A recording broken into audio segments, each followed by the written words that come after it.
नमस्कार। ज्योतिषीय श्रृंखला की इस कड़ी में आपका हार्दिक स्वागत है। अब हम मार्केस दशा का विचार करेंगे। मार्केस क्या है,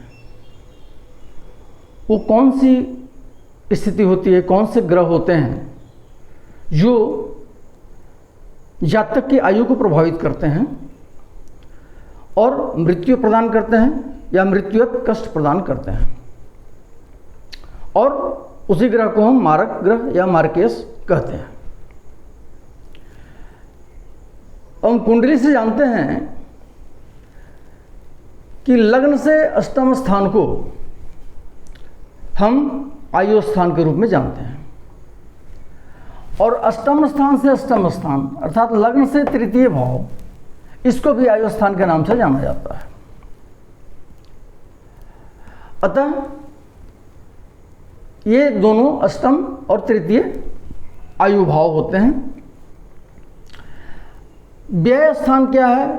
व्यय मतलब किसी चीज का खर्च हो जाना। आयु का खर्च हो जाना ही मृत्यु है। तो आयु स्थान का व्यय स्थान अर्थात अष्टम स्थान का व्यय स्थान सप्तम स्थान हुआ, और तृतीय भाव का व्यय स्थान द्वितीय भाव हुआ। तो इस व्यय स्थान को ही हम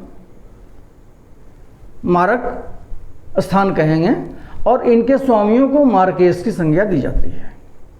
अर्थात सप्तम भाव में जो राशि बैठी हो और द्वितीय भाव में जो राशि बैठी हो, उस राशि के स्वामी को मार्केस की संज्ञा दी जाती है। अतः द्वितीयेश और सप्तमेश क्या हुए? मार्केस हुए। अब हम ये जानेंगे कि द्वितीयेश और सप्तमेश से किस प्रकार मार्केस का विचार किया जाता है।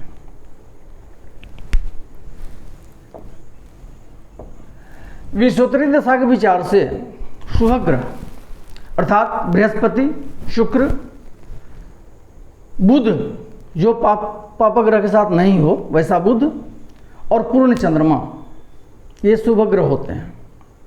बृहस्पति, शुक्र, बिना पाप ग्रह के साथ वाला बुध और पूर्ण चंद्रमा यदि केंद्राधिपति हो, कुंडली में केंद्र के स्वामी हो, तो वे पापप्रद हो जाते हैं, पाप फल प्रदान करने वाले होते हैं।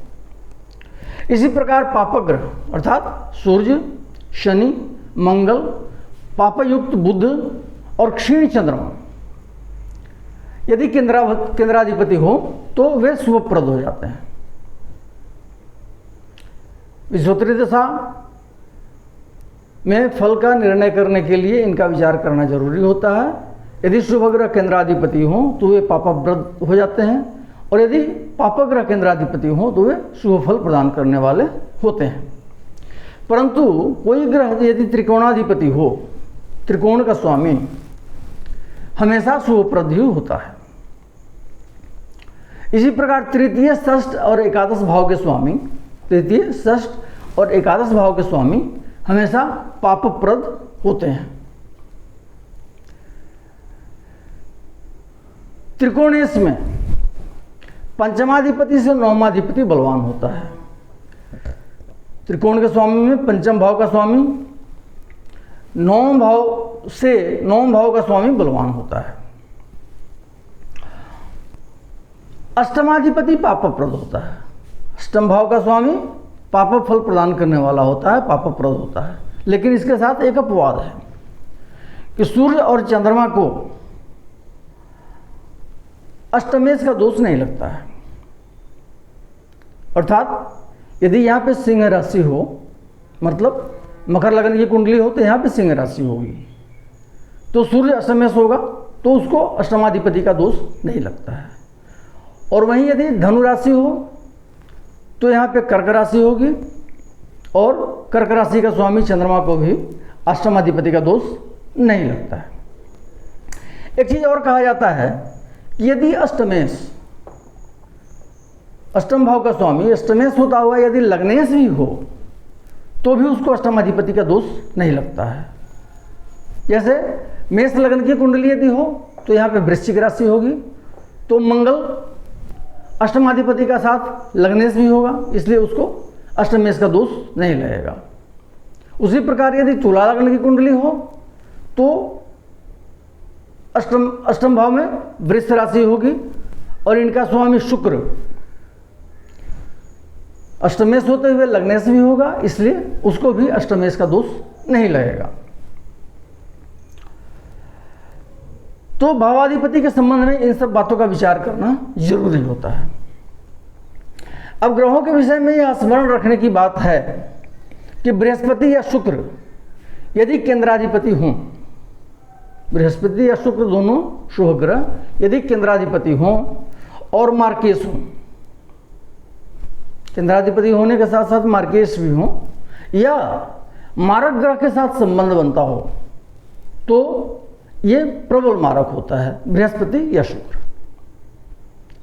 बृहस्पति या शुक्र केंद्राधिपति हो और मार्केश हो या मारक ग्रह के साथ उसका संबंध बनता हो तो वह प्रबल मारक होता है। उसकी महादशा, बृहस्पति या शुक्र की महादशा ऐसी स्थिति में प्रबल मारकत्व लिए हुए होता है और मृत्युकारी कष्ट प्रदान करता है या मृत्यु प्रदान करता है।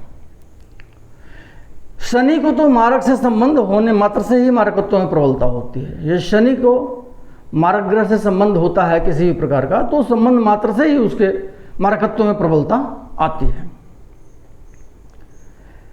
बृहस्पति एवं शुक्र से बुध को कम मारकत्व की प्रबलता होती है और चंद्रमा को उससे भी कम प्रबलता होती है। अगले वीडियो में हम प्रबलता के क्रम के अनुसार से देखेंगे कि कौन सा ग्रह ज़्यादा प्रबल होता है मारक की स्थिति में और कौन उसके हिसाब से कम होता है, क्या स्थिति होती है, उनका हम क्रमानुसार अध्ययन करेंगे। नमस्कार।